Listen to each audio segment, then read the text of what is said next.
All to strike a deal.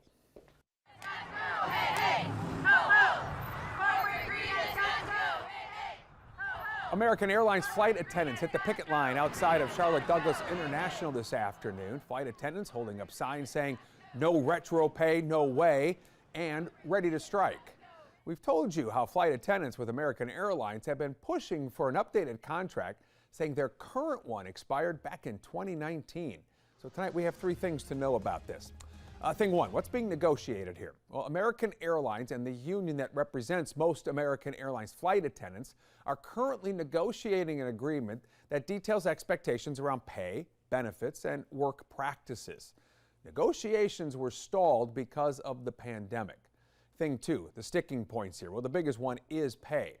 American Airlines recently offered flight attendants 17% raises effective immediately. But the union rejected that offer because they are seeking 33% raises. Thing three, what's next in all this? Well, American faces a flight attendant strike if the two sides don't reach a deal.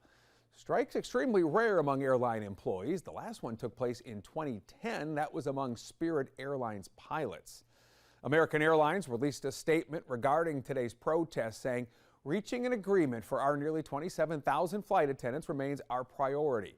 We continue to meet regularly with the APFA, that's the union, and are ready to get a deal done. We'll keep you updated.